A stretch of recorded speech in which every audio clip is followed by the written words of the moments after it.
Amém. Que a graça e a paz do Senhor seja com vocês. Podem assentar. Graças a Deus. Estamos aqui esta noite para a reunião do corpo de Cristo. Nos confraternizarmos, ouvirmos uma palavra, cultuarmos ao Senhor com alegria. Graças a Deus. Todos que nos visitam são bem-vindos em nome de Jesus.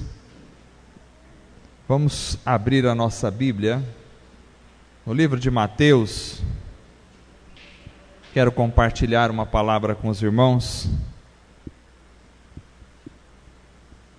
Nos últimos 2 domingos estive ausente, foi uma bênção também. Estive pregando lá em Umuarama e depois, no domingo passado, estive pregando em São Paulo. Fomos ricamente abençoados na comunhão dos irmãos também ali. Eu sei que vocês foram abençoados também na mensagem. O João trouxe aí uma mensagem abençoada. Nós vamos dar um jeito de publicar as mensagens depois no WhatsApp da igreja. Mateus capítulo 2. Nós vamos ler o verso de número 1.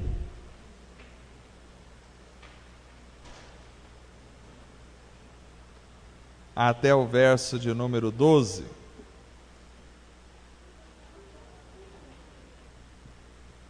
Um texto propício sobre o Natal. Mateus capítulo 2, vamos ler o verso de número 1 até o verso de número 12. Diz assim a palavra do Senhor.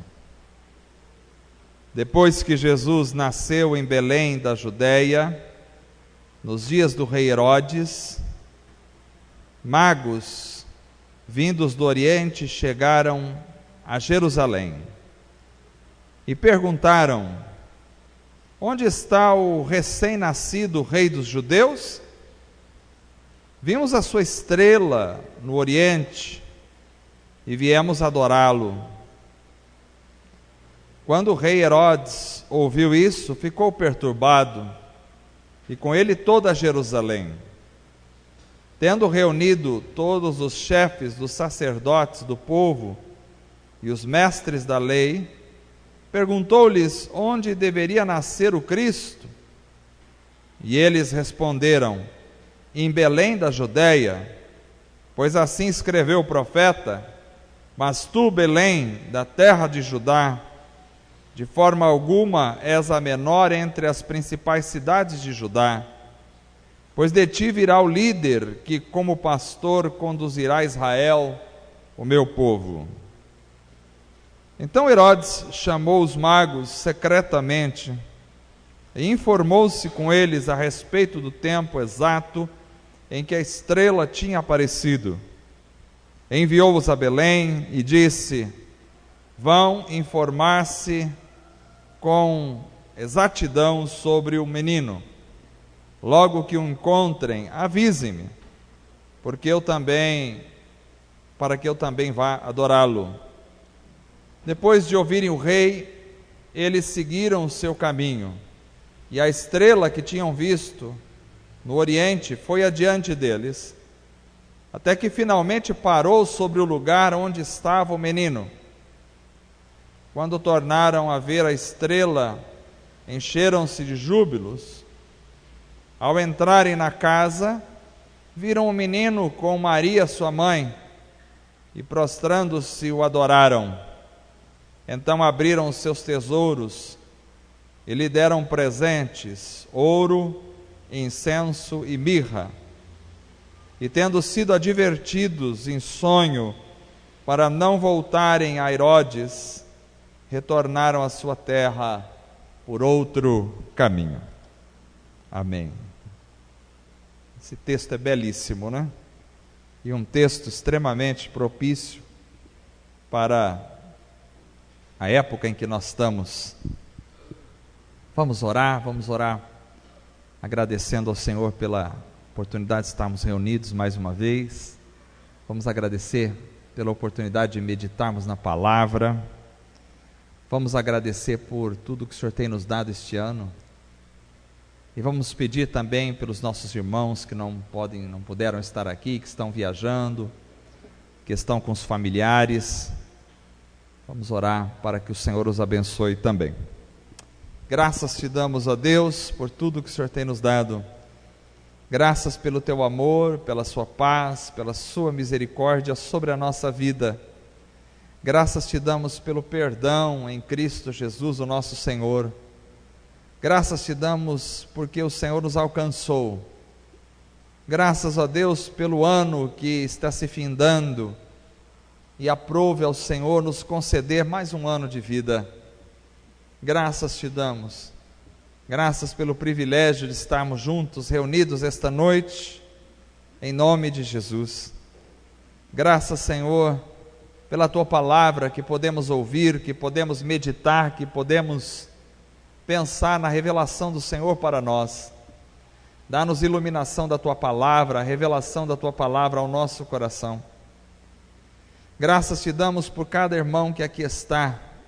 Pedimos a tua bênção sobre todos os irmãos que não puderam estar conosco esta noite, que estão viajando, que estão com seus familiares, que estão, ó Deus, impossibilitados de alguma forma de estar na reunião da igreja. Que o Senhor os abençoe também, que o Senhor fortaleça o coração deles também, que o Senhor fortaleça o coração de todos que vieram, que possamos, ó Deus, entender, compreender a tua palavra, que ela possa ser uma bússola para a nossa mente, para o nosso coração, que ela possa ser uma luz no nosso caminho, que ela possa ser uma baliza na nossa estrada, que a tua palavra possa nos direcionar ao caminho certo, que a tua palavra possa nos direcionar à conduta de vida, que possamos beber da tua fonte, beber de ti, tocar no Senhor, tocar nas tuas maravilhas, que possamos ser, ó Pai, cheios do teu Espírito Santo, possamos viver na graça do Senhor, despertos na tua palavra, entendidos da tua palavra, aplicando a tua palavra na nossa vida, no nosso dia a dia. Seja com cada um de nós neste lugar, que a nossa reunião não se resuma a este momento aqui específico, mas que a nossa reunião possa se estender para a nossa vida, com os nossos irmãos no dia a dia, que tudo seja para a glória do Senhor, em nome de Jesus, amém.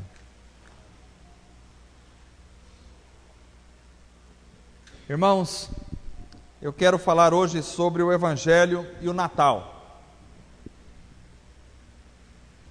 Quero aproveitar essa consciência, do momento, dessa data que o mundo, principalmente o mundo ocidental, comemora, o mundo cristão, entre aspas, comemora, e falar sobre o Natal, mas considerando o Evangelho de Cristo Jesus.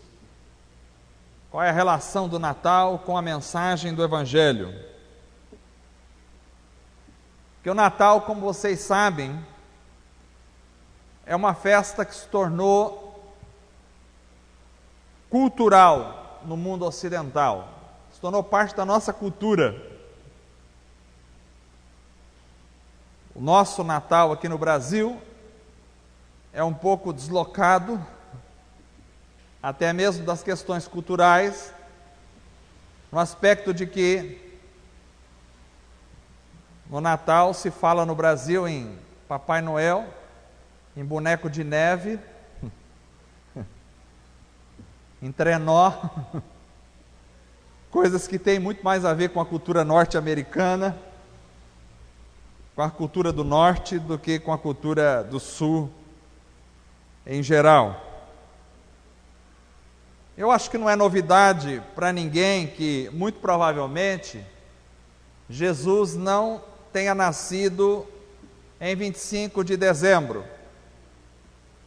o mês do nascimento de Jesus provavelmente seja correspondente aos nossos meses de março e abril. Também nós sabemos que o Natal hoje se tornou, na sociedade contemporânea, um sinônimo de comidas. Leitoa assada, peru, frango.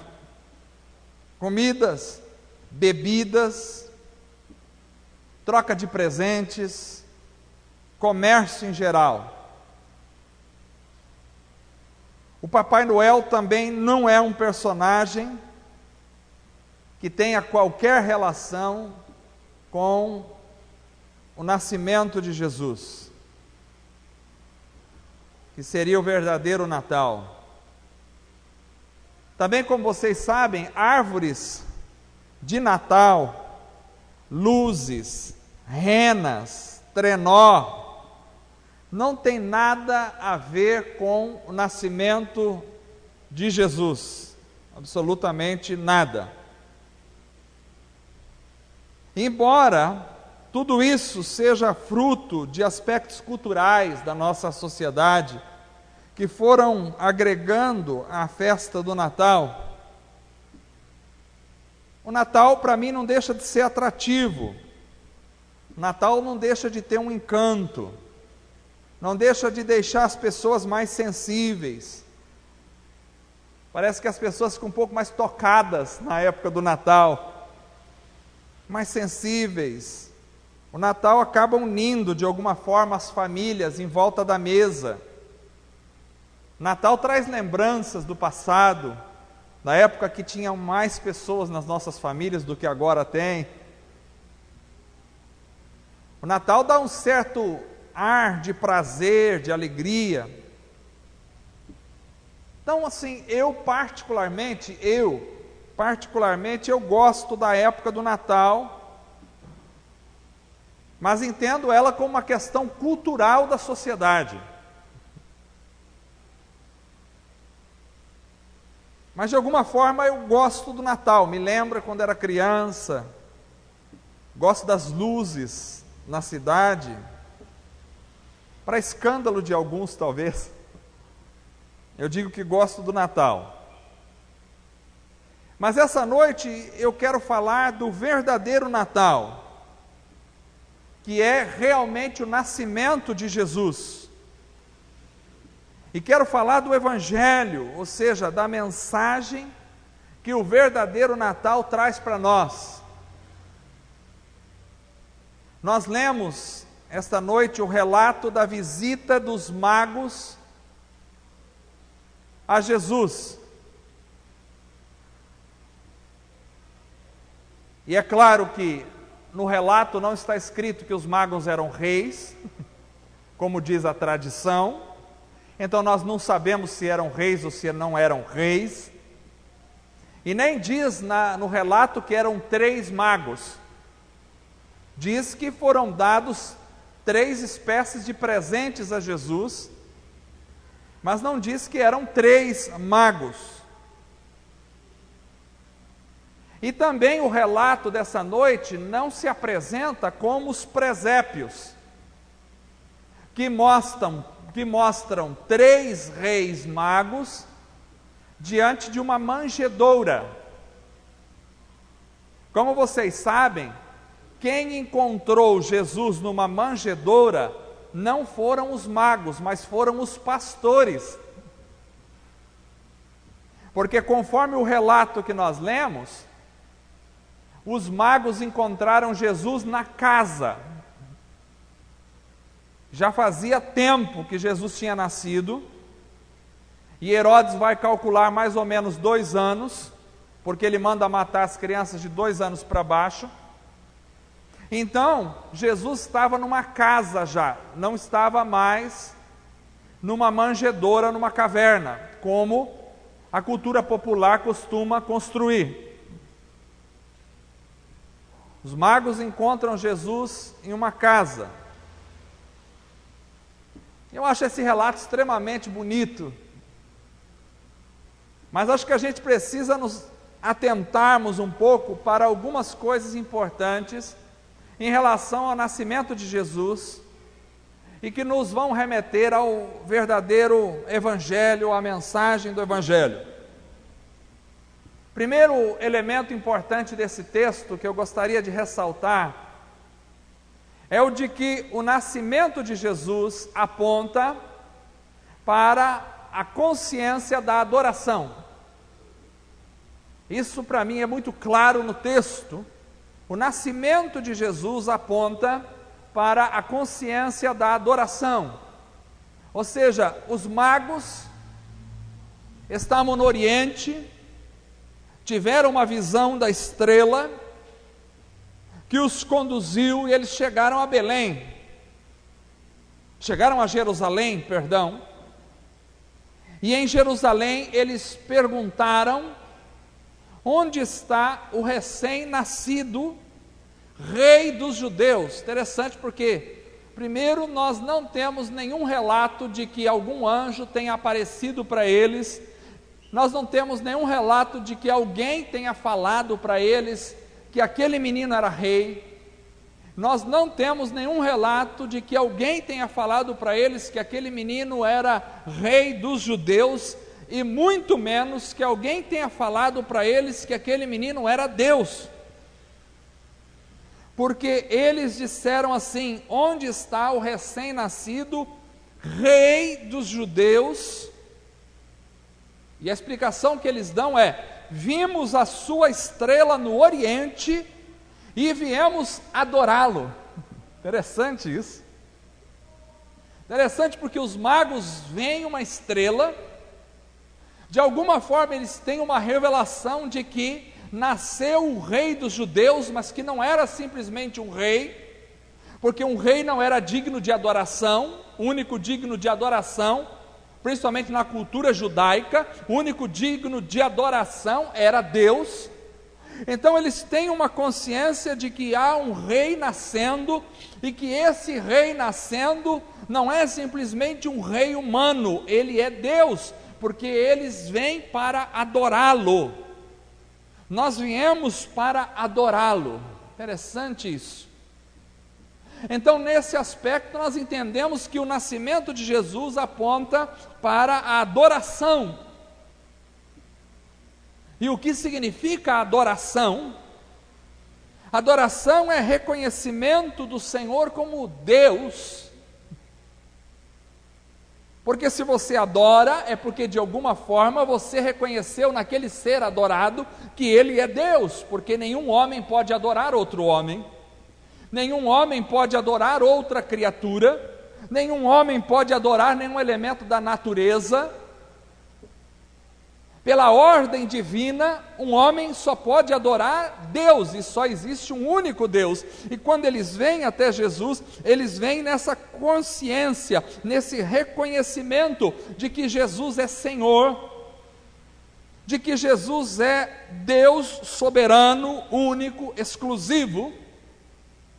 Então, o nascimento de Jesus nos leva a entendermos que em Jesus nós temos alguém que é Deus, e que como Jesus é Deus, nós devemos servi-lo, adorá-lo, como único, como soberano, como exclusivo, e como Deus nós devemos nos render a Ele, e somente a Ele, e como Deus nós devemos nos entregar totalmente a Ele, porque Ele é o aspecto central da vida do cristão. Então, quando a gente olha para o relato do nascimento de Jesus, nós já vemos, de alguma forma, a centralidade de Cristo na história, e a reação humana que deveria ser em direção a Cristo, que é de adoração, que é de serviço, que é de prostração, que é de rendição, que é de entrega total. E é importante pensarmos nisso, porque muitas pessoas falam em Natal, mas será que essas pessoas que falam em Natal estão realmente adorando o Senhor, que é o centro da história? Porque quando se fala em Natal na Bíblia, se fala imediatamente de adoração. Onde está o recém-nascido? Porque nós queremos adorá-lo. Então Natal precisa ser sinônimo de adoração, de devoção, de prostração, de serviço, de rendição, de amor. Será que num país como o Brasil, onde muita gente comemora o Natal, as pessoas entendem e têm Cristo como o centro das suas vidas, tem Cristo como razão da sua existência? Será que as pessoas têm Cristo como realidade última das suas vidas? Será que as pessoas entendem Cristo como Rei que domina e dirige as suas vidas, ou que pelo menos deveria ser assim? Porque é uma incoerência a gente falar em celebrar o Natal, mas não estamos prostrados diante de Cristo. É uma incoerência falarmos em Natal sem falarmos em servir ao Senhor, o Deus Todo-Poderoso. É uma incoerência falarmos em Natal sem falarmos em rendição a Cristo Jesus, sem falarmos em obediência ao Senhor, sem falarmos em prostração diante do Senhor. Então, quando a gente fala em Natal, nós temos que ter na nossa consciência de que Cristo é Deus, que Cristo é Senhor, que Cristo é Rei e que deve dominar as nossas vidas, porque se Ele é Deus, Ele tem que dominar as nossas vidas, porque se Ele é Deus, Ele tem que ser Senhor das nossas vidas, porque se Ele é Deus, de alguma forma, nós temos que servi-lo com tudo que temos e com tudo que somos. Então, falarmos de Natal tem que ter tudo a ver com serviço ao Senhor, com rendição à vontade de Cristo, com prostração diante do Senhor Jesus. E prostração não é simplesmente um ato em que eu dobro os meus joelhos. Isso pode não significar nada. Prostração tem a ver com receptividade na minha vida, com forma com que eu vivo em relação ao Senhor Jesus, com a forma com que eu encaro a vida do Senhor Jesus, com a forma com que eu sirvo o Senhor Jesus. Então, falar de Jesus é uma coisa, mas viver com Jesus e para Jesus é outra coisa. Natal tem tudo a ver com a gente seguir a vontade de Jesus, se prostrar diante da vontade de Jesus, seguir a vontade de Jesus, seguir os ensinos de Jesus, ter Jesus como Deus da nossa vida, como Senhor da nossa história. Falar de Jesus é uma coisa, falar de igreja é uma coisa, frequentar cultos é uma coisa, estar domingo após domingo reunido com as pessoas é uma coisa, mas ter Jesus como Senhor da vida é outra coisa. Eu não estou falando de uma religião, eu não estou falando da gente vir aqui todos os domingos, eu não estou falando da gente cantar músicas, da gente ofertar, da gente tomar ceia, eu não estou falando dessas coisas, eu estou falando de servir ao Senhor Jesus. Quando nós falamos de Natal, nós estamos falando que Deus é nosso Senhor e que nós o adoramos, nós servimos a esse Jesus, nós nos prostramos diante dele, nós seguimos a sua vontade. Jesus disse: nem todo aquele que me diz Senhor, Senhor, entrará no reino dos céus, mas aquele que faz a vontade do meu Pai que está nos céus. Então, ter Jesus como Senhor é fazer a vontade de Jesus. Não é dizer Senhor, Senhor, Tu és meu Senhor. Qualquer um pode dizer Tu és meu Senhor, mas não fazer a vontade do Senhor. Os magos vieram e disseram: onde está? Eles conseguiram ter uma revelação mais profunda do que os maiores teólogos da época. Eles conseguiram ter uma revelação que os religiosos da época não tiveram. Eles conseguiram ter uma revelação que os poderosos da época não tiveram. Eles tiveram a revelação de que aquela criança que estava nascendo em algum lugar em Israel era o rei dos judeus, mas não era simplesmente o rei, era um rei diferenciado, era o rei Deus ao qual eles deveriam prestar adoração. E é interessante porque Herodes tem um comportamento, os líderes religiosos têm outro comportamento, mas os únicos que tiveram a revelação verdadeira foram os magos, porque eles entenderam que naquela criança estava o Deus poderoso, Criador dos céus e da terra. É maravilhoso. E os presentes que os magos deram a Jesus representam exatamente isso. Eles trouxeram ouro a Jesus, que representava a realeza, que representava o valor, a preciosidade e a própria eternidade do Cristo. Trouxeram ouro, representando o valor de Cristo para eles, mas também trouxeram incenso, e o incenso na Bíblia representa as orações. Então, orações não são direcionadas a homens, orações são direcionadas somente a Deus. E quando eles entregam o incenso a Jesus, eles estavam dizendo que Cristo é Deus, que Cristo é o centro de comando da vida. É esse ouro precioso e é esse Deus a quem nós dirigimos a nossa oração.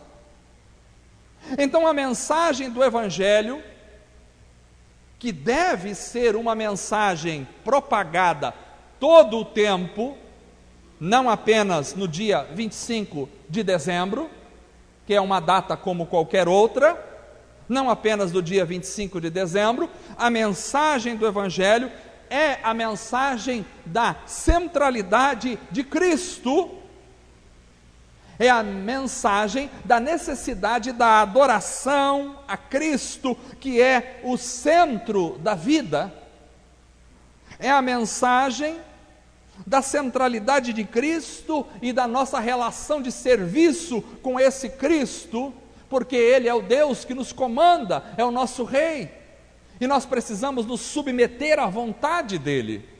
Então esta é a mensagem do Evangelho. A mensagem do Evangelho, preste atenção, não é a mensagem do homem sentado no trono. A mensagem do homem sentado no trono é a mensagem do anticristo. A mensagem do Evangelho é a mensagem de Cristo sentado no trono. É a mensagem de Deus comandando a realidade da minha vida e da sua vida. Então, nós somos chamados a propagar esta mensagem do Evangelho todos os 365 dias do ano, que é Cristo o centro da nossa vida, que é Cristo o nosso Deus. Então nós temos como, nesta reunião da igreja, temos como consciência muito clara de que Cristo deve ser o centro da igreja, não só o centro, mas a cabeça da igreja, não só a cabeça da igreja, mas a cabeça da nossa vida particular. Cada um de nós devemos render a Cristo toda a glória, toda a honra, todo o louvor, todo o serviço, porque Cristo é o centro da nossa vida. Ele precisa ser o centro da minha vida e da sua vida. Por quê? Porque o ser humano não tem poder para governar a sua própria vida, já que caiu no pecado, mas Cristo é o centro, Cristo é o exemplo maior, é o centro da vida humana, que veio para nos colocar de novo alinhado com a vontade de Deus. Então, a mensagem do Natal é a mensagem do Cristo Deus, Cristo centro da vida da humanidade. Falar em Natal, mas servir ao dinheiro, é um antagonismo. Falar no Natal, mas servir aos próprios desejos humanos, é uma falta de consciência verdadeira. Falar do Natal, mas viver para si mesmo, é outro antagonismo. Porque quando eu falo do Natal, eu estou falando de que há um Deus e somente um Deus que merece adoração e serviço, e que eu devo me submeter a este Deus, viver com Ele e para todo sempre. É por isso que a palavra de Deus diz que é tudo dele, por Ele e para Ele. Presta atenção, não é tudo meu, por mim e para mim, não, é tudo dele, por Ele e para Ele. Inclusive a minha vida é dele, por ele e para ele. A sua vida é dele, por ele e para ele. A vida da igreja é dele, por ele e para ele, só para ele. Porque ele é o único digno de adoração. Onde está a criança? Porque nós viemos adorá-lo. Interessante isso.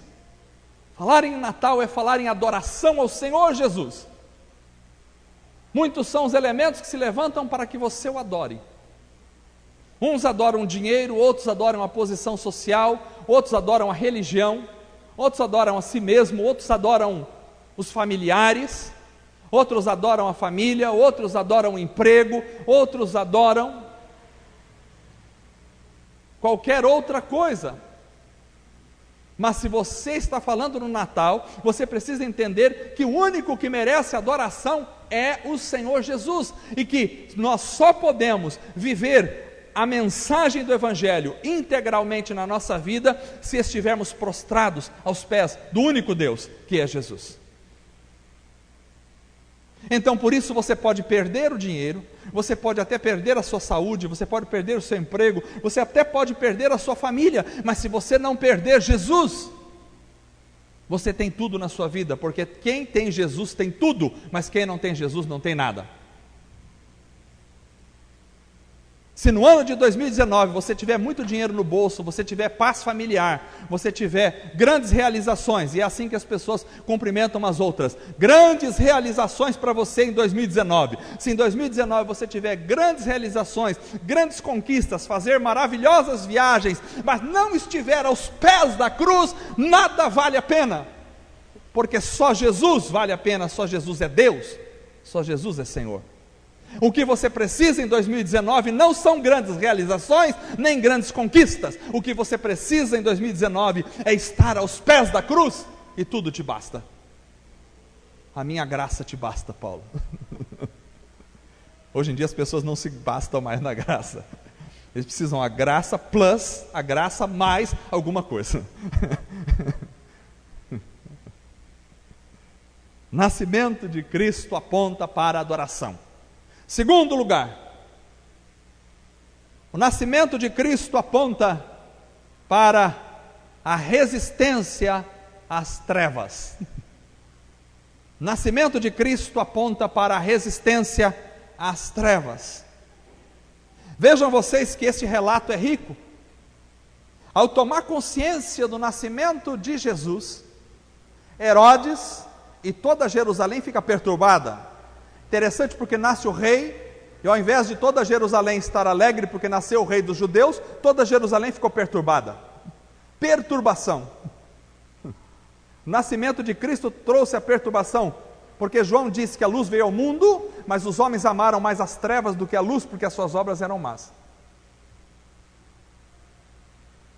E Herodes, quando percebe que era o rei da Judeia, quando percebe que Jesus nasceu, ele age com astúcia, dizendo aos magos: olha, vão lá e descubram exatamente onde está o menino, e quando descobrirem, mande para mim um WhatsApp, com um localizador, com o endereço certo, porque eu quero ir lá e adorar também o menino. Mas vocês sabem, e as escrituras assim o revelam, que na realidade o Herodes não queria adorar o menino, Herodes queria matar o menino, porque Herodes representa as trevas aqui, porque Herodes representa o mal, o maligno aqui neste lugar, nessa história. Então vejam que o Evangelho sempre pressupõe oposição, resistência e confronto com as trevas, sempre assim.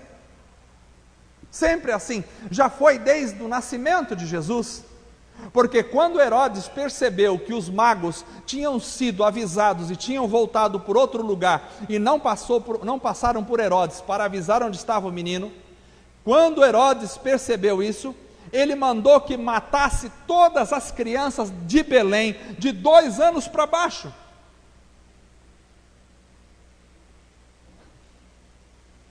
Interessante, porque se repete a história, já que o povo de Israel lá no Egito, o faraó já tinha mandado matar todas as crianças, homens, quando o povo de Israel estava escravo no Egito.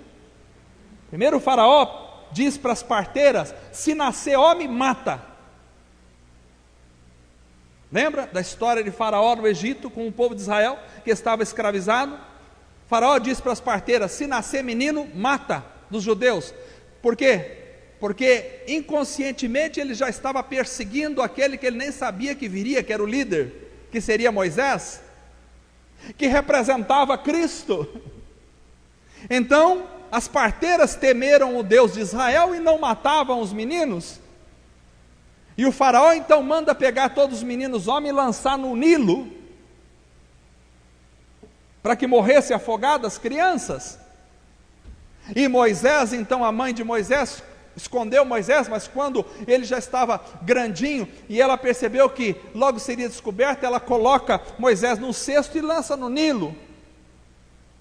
E a filha do faraó, a ironia da história, mas a grandeza da soberania de Deus por detrás de tudo, faz com que a filha de faraó descubra Moisés e o tire, Moshe, tirado das águas, e o tire do Nilo.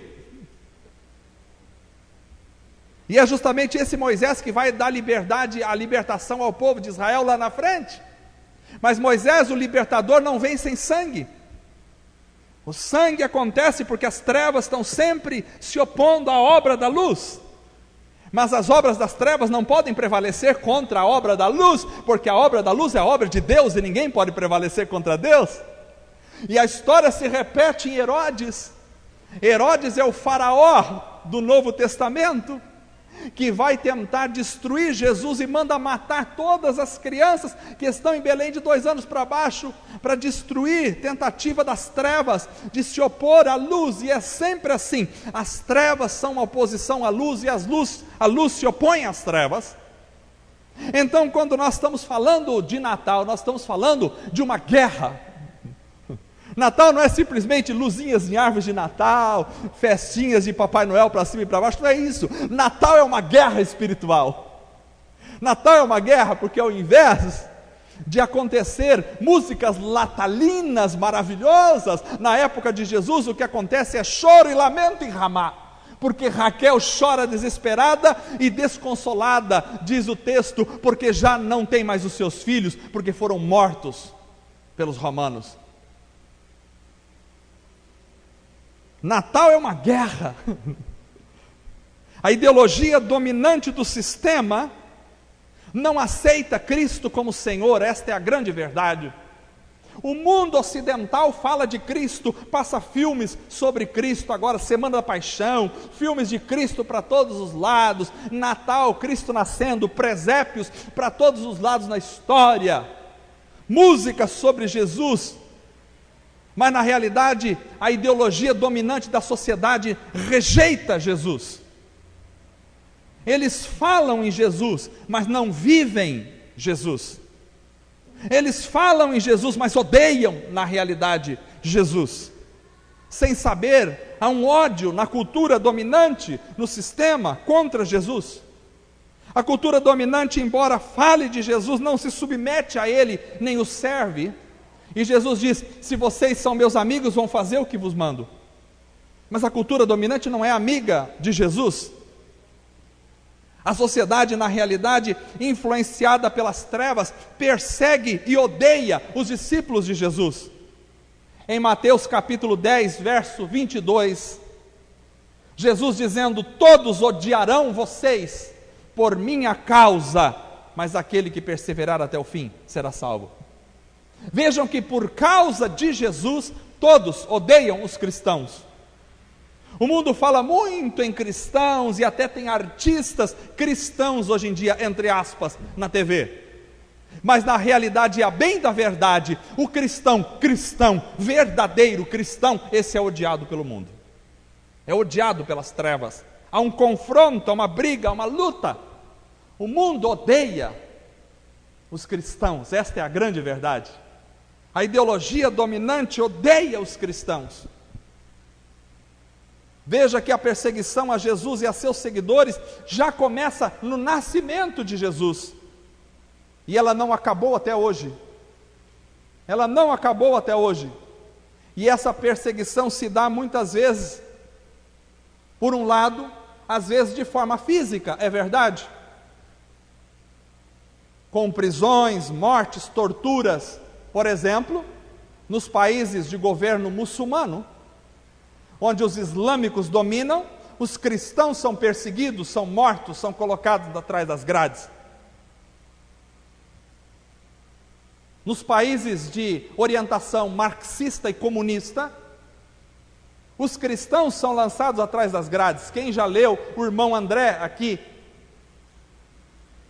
contrabandista de Deus, escreveu um livro, estava muito conhecido nos anos 80, o Contrabandista de Deus, onde o irmão André levava Bíblias e contrabandeava Bíblias para os países comunistas. E ele conta das torturas e das perseguições que aconteciam aos cristãos nos países comunistas. Eu até estava conversando com o meu irmão Pedro aí, estava me lembrando de que na China, agora, recentemente, aconteceram perseguições e prisões aos irmãos. Notícias que a gente nem fica sabendo. Nos países comunistas, os irmãos ainda são perseguidos, são torturados. Na Coreia do Norte, eu estive assistindo palestras de uma irmã coreana, em São Paulo, faz pouco tempo agora, e ela contava na palestra as torturas e os sofrimentos que ela sofria na Coreia do Norte. Os irmãos sofrem e são torturados, perseguidos e mortos na Coreia do Norte por serem cristãos. Nos países islâmicos, e o islamismo está tomando conta já da Europa praticamente toda, nos países islâmicos há sim uma perseguição muito grande contra os cristãos, perseguição física, porque o mundo odeia os cristãos por causa de Jesus, porque odiaram a luz e vão odiar aqueles que resplandecem a luz de Cristo. Mas às vezes essa perseguição não se dá de forma física como no Brasil, mas ela se dá de forma ideológica. Ela se dá de forma ideológica, como, por exemplo, por doutrinamento nas universidades, com espalhamento de literatura de viés marxista, contrária aos princípios cristãos, nas universidades, na mídia. São propostas filosóficas, ideológicas, que podem parecer inocentes, mas que fazem parte de uma trama maior, de uma teia maligna, que está sendo construída por debaixo dos panos, que está sendo construída para destruir os valores judaicos cristãos. Então há uma guerra hoje em dia ideológica no Brasil contra os valores judaicos cristãos. Há uma guerra. No mundo da universidade é uma guerra. Quando você fala, por exemplo, que você é a favor da família, que você é contra o casamento gay, você é perseguido. Na universidade, você é perseguido onde você estiver. No Facebook, é só colocar lá uma frase e você vai descobrir quantas pessoas vão se levantar contra você, porque há um doutrinamento hoje em dia, um doutrinamento que está nas universidades, nas escolas, um doutrinamento contra os princípios cristãos. É uma forma de construir uma rede que vai se disseminando até que chegue um período em que se tome o poder e os cristãos são perseguidos, enjaulados e mortos e trucidados. Por quê? Porque o mundo odeia a luz. Esta é a grande verdade. Então o fato é que o Evangelho de Jesus vai realmente sempre, e vai sempre na contramão dos valores e das propostas da sociedade. Sempre. Sempre vai na contramão. O Evangelho não é bem visto pelo mundo, porque é contra os princípios do mundo. E quando você fala que você é a favor da família, que você é contra certas coisas que estão contra a palavra de Deus, você é taxado de radical, você é taxado de perverso, você é taxado de nazista, ou seja o que for, só porque você diz que é a favor dos valores da palavra de Deus. Hoje em dia ninguém pode emitir uma opinião que seja favorável aos princípios cristãos na mídia. Se você emitir essa opinião, você é taxado de ignorante imediatamente. O Evangelho não é bem visto pelo mundo, porque é contra os princípios do mundo. E isso é retratado, e já foi retratado, no presente que os magos deram a Jesus, que foi a mirra. Eles trouxeram 3 presentes: ouro, incenso e mirra. O ouro e o incenso representam a divindade e a realeza de Cristo. Mas a mirra era um produto usado pelos egípcios no embalsamamento do corpo. A mirra era uma alusão ao sofrimento de Jesus. E se Jesus sofreu, e Jesus disse: se eles me odiaram, vão odiar vocês também. Se eles me perseguiram, vão perseguir vocês também. Então o nosso desafio ao olharmos para o Natal, para o nascimento de Jesus, é vivermos sempre de acordo com os princípios de Deus e não temermos o confronto. Viver com Deus e para Deus é viver em confronto ao mundo. Eu me lembro quando era criança, adolescente, na escola pública, e a professora dizia: agora a aula de religião. E religião, eu e mais 1 ou 2 na classe inteira, éramos os únicos chamados protestantes. Os protestantes podem sair, e o protestante tinha aula separada. E a gente já levantava ali de cabeça baixa, porque já era zombaria. Ah, você é protestante? Está louco? Você é contra Deus. E depois eu fui trabalhar, e no serviço material, quando trabalhava, eu era zombado o tempo todo pelos meus colegas por ser cristão. Ah, você é assim, você é aquilo, você não faz isso, você não faz o outro. Zombado o tempo todo, perseguição o tempo todo. Sempre foi assim, e sempre será assim. Porque Jesus recebeu a mirra. A mirra é o sofrimento, porque o mundo jaz no maligno. Então, a nossa proposta é uma mensagem que não se ocupe de agradar o meio social. Eu não estou aqui pregando para agradar o meio social. Nossa proposta é não se adequar às tendências e ideologias sociais. Nós não estamos aqui para isso. Nós não estamos aqui para ser bem-quistos pela sociedade. Nós não estamos aqui para ser elogiados e aplaudidos pela mídia social. Não estamos. Mas nós estamos aqui para ser uma voz contra o pecado. Essa é a verdade. Nós temos que ser uma voz contra o pecado. Antes de ontem eu recebi uma ligação.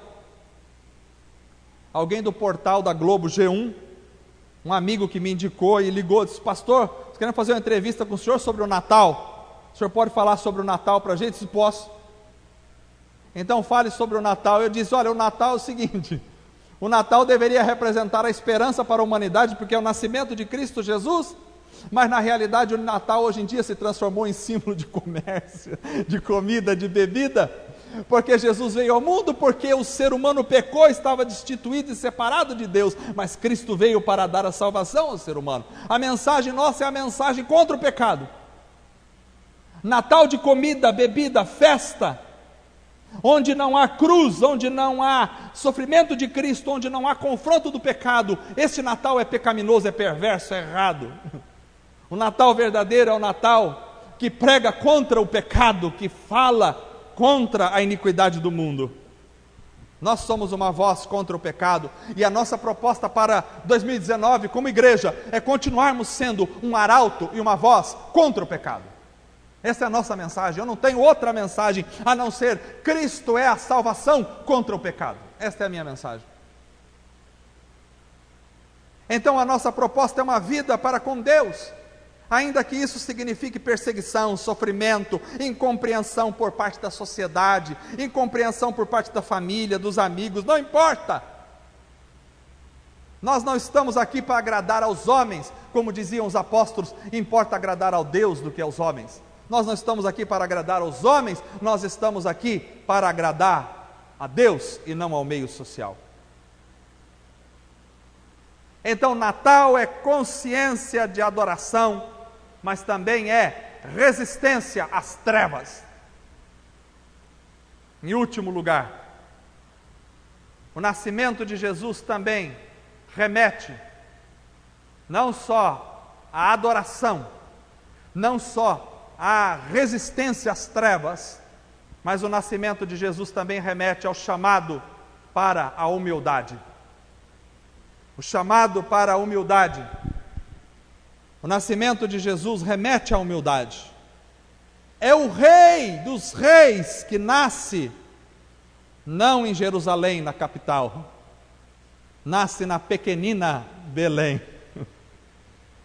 que embora pequenina em tamanho, e alguns dizem que existia talvez a média de 800 habitantes em Belém, que embora pequenina em tamanho, se torna gigantesca em importância por abrigar o nascimento do Rei dos Reis e do Senhor dos Senhores.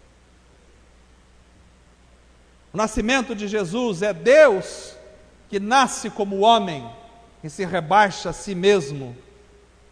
É o Rei que nasce não no Hospital das Clínicas, no Albert Einstein. É o Rei que nasce numa manjedoura, onde não há berço, onde não há lençóis, onde não há colchões, onde não há leite-ninho, onde não há mamadeiras, onde não há fraldas descartáveis. O Rei que nasce numa manjedoura. O nascimento de Jesus nos remete à humildade, à simplicidade. Até porque as maiores virtudes estão nos servos mais humildes. Somos uma sociedade, irmãos, que caminha no oposto da humildade. É gente querendo se aparecer cada vez mais. São pessoas competindo com pessoas, pessoas querendo superar pessoas, pessoas querendo se sobressair em relação aos outros. É gente querendo se mostrar para cima e para baixo, é gente querendo ser melhor que outras pessoas. É o desejo de nunca ficar para trás, é o desejo de sempre buscar mostrar o quanto se tem, o quanto se é. Tudo isso é contrário ao Evangelho, porque o Evangelho é Cristo vindo ao mundo, é Deus se fazendo homem. Então nós precisamos diminuir. Já dizia João Batista, convém que ele cresça e eu diminua. Precisamos diminuir a ponto de caber numa manjedoura para falarmos do Natal. Ninguém que fala do Natal pode nascer em Jerusalém. Para falar do Natal nós temos que nascer na manjedoura. Nós temos que caber numa manjedoura. É difícil caber numa manjedoura, porque para caber na manjedoura a gente tem que reduzir, a gente tem que se rebaixar, a gente tem que se humilhar. Enquanto a gente quer falar a partir das grandes capitais, a gente vai ser simplesmente humilhado. Mas quando nós aprendemos a realidade do Natal, nós vamos querer entrar na manjedoura, nós queremos nascer em Belém. Precisamos caber numa manjedoura para falar sobre o Natal. Enquanto quisermos nascer em Jerusalém, não enxergamos o Rei, porque o Rei não está em Jerusalém, o Rei está em Belém. O Rei até morre em Jerusalém, porque Jerusalém é a cidade da morte. O Rei morre em Jerusalém, mas o Rei nasce em Belém. É em Jerusalém que se mata, mas é em Belém que se dá a vida. Tem gente querendo nascer em Jerusalém. Nascer em Jerusalém significa nascer no orgulho, na vaidade, no meio dos fariseus, dos saduceus, dos templos palacianos, do palácio de Herodes. Em Jerusalém só tem Herodes, mas em Belém tem o Cristo Salvador. Então a realidade do Natal é uma realidade de pessoas que aprenderam a nascer em Belém, pessoas que aprenderam a se encaixar na manjedoura. Enquanto a gente não se encaixar na manjedoura, nós nunca vamos ver o Rei. Para ver o Rei nós precisamos diminuir, para que Ele possa crescer na nossa vida.